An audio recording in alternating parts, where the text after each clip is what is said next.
Good morning, friend. Take a deep breath. Feel the stillness of this moment. The light that filters through your window is gentle, steady, and new. Somewhere deep in your spirit, you might feel restlessness, that tug of waiting, that ache of something not yet arrived. Maybe it's a dream delayed, a prayer unanswered, a door unopened. Today's message is for that quiet, uncomfortable space between now and not yet. The theme is peace in the waiting, finding calm. When God says not yet. Waiting. It's one of the hardest lessons in faith. We live in a world that worships instant gratification, where everything from food to success to validation can be delivered fast. But spiritual growth doesn't follow that rhythm. God often works in seasons, not seconds. He doesn't rush, even when we're desperate for movement. He refines us in stillness. Sometimes, it's not that God said no, it's that He said, not yet. And that difference can shape everything. Waiting seasons test what kind of faith we truly have. It's easy to trust when the doors swing open, when prayers are answered, when life feels in motion. But when heaven seems silent, when you've prayed for years, when your efforts seem unseen, that's when your roots either grow deeper or wither away. Waiting doesn't just reveal your patience, it reveals your trust. Let's be honest. Waiting feels like being stuck between hope and disappointment. You want to believe, but the delay whispers doubts. Maybe God forgot me. Maybe I misunderstood. Maybe it's never coming. But the truth is this: God's delays are not God's denials.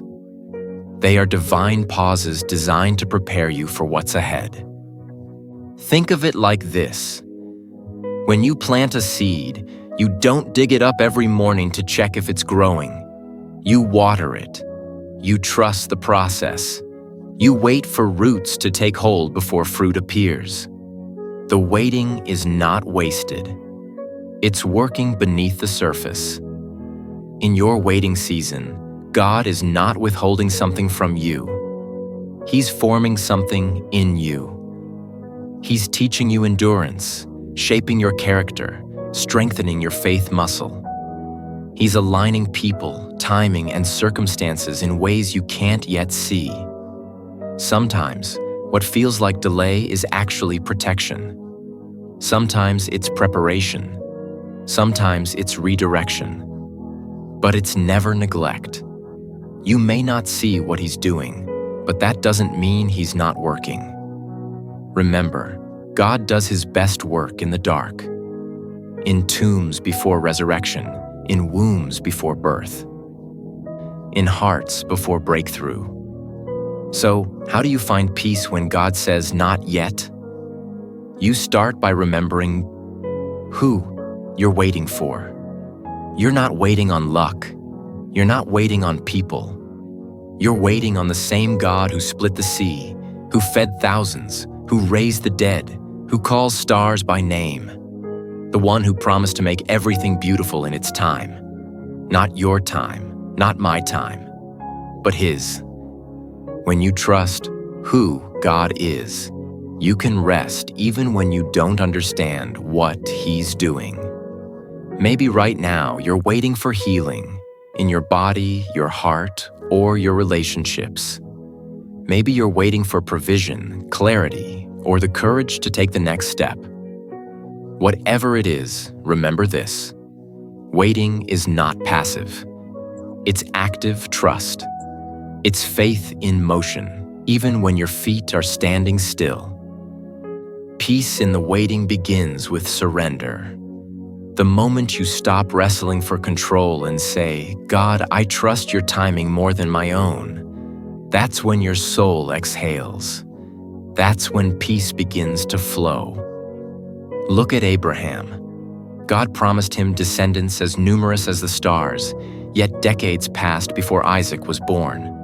Look at Joseph, given dreams of greatness, only to be betrayed, enslaved, imprisoned for years before destiny unfolded. Look at David, anointed king, but forced to flee for his life before the crown ever touched his head. None of them were forgotten. They were formed in the waiting. God doesn't waste a delay. You may not realize it now, but the person you're becoming in this waiting season is the person who will be ready for the promise when it finally arrives. Waiting builds wisdom. It deepens gratitude. It humbles pride. It breaks the illusion that we control our timeline. It invites intimacy. Because in the quiet, we finally hear God's whisper more clearly. Sometimes, peace in the waiting looks like letting go of your timeline and clinging to His presence. You stop counting the days and start cherishing the moments. You stop obsessing over the outcome and start noticing the blessings that are already here. The breath in your lungs, the people who love you, the lessons being learned. Waiting, when embraced with faith, becomes worship. It's saying, Lord, even if it takes longer than I hoped, I will still praise you. Even if I don't see the miracle yet, I will still trust you. Even if I never get the answer I expected, I believe you are still good. That's the kind of peace that confuses the world. Peace that doesn't depend on progress. Peace that doesn't depend on proof.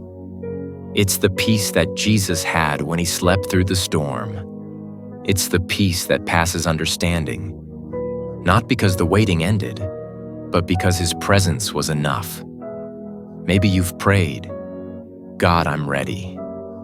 But He's saying, you're almost ready. There's something He's refining in you. He's not punishing you. He's polishing you. He's shaping your heart to carry the weight of the blessing. Because a gift given too early can become a burden, but a gift given in the right time becomes a testimony. When you feel weary in the waiting, remind yourself, the promise still stands. What God started, He will finish. What He spoke, He will fulfill. His silence is not a sign of absence. It's often a sign of strategy. He's setting the stage behind the scenes. The story of your life is being written line by line. And though this chapter may feel slow, the author is not done. Trust the pen in His hand. Peace grows when gratitude takes root. Instead of saying, "Why is this taking so long?" try whispering, "Thank you, Lord, that you're still working." Instead of "When will this end?" say, "Teach me what I need to learn here." The shift from frustration to faith begins in your language. Speak peace. Declare trust. The waiting may not end soon, but it will end. Every winter gives way to spring. Every seed eventually breaks through the soil. Every tear sown in faith will reap joy in time. God's timing is not slow. It's sacred. So if you're weary today, let this be your reminder. Your waiting is not a punishment. It's preparation for promise. And the same God who started a good work in you will be faithful to complete it. When you don't know what to do what you can. Pray, not to speed up the process, but to draw near to God. Worship, not to change your circumstance, but to steady your heart. Serve, not because everything is perfect, but because love still matters in the in-between. These are the ways you keep your faith alive while you wait. Don't let impatience steal the beauty of what God is building in you. There is a reason for the pause. There is purpose in the process. Every delay is a setup for deeper growth. And when that long-awaited door finally opens, you'll look back and realize the waiting was the most important part. Because it's in the waiting that you learn how to listen. It's in the waiting that you learn how to let go. It's in the waiting that your faith stops being theory and becomes reality. Friend, take heart. You are not forgotten. You are being prepared. Rest in that truth today. The God who knows the number of stars also knows the desires of your heart, and He hasn't missed a single detail. So breathe, be still, trust again, because even in the waiting, His peace is here. Even in the delay, His purpose is alive. And even in the not yet, His love is already enough. Wait well, and let peace, not pressure, write the next line of your story.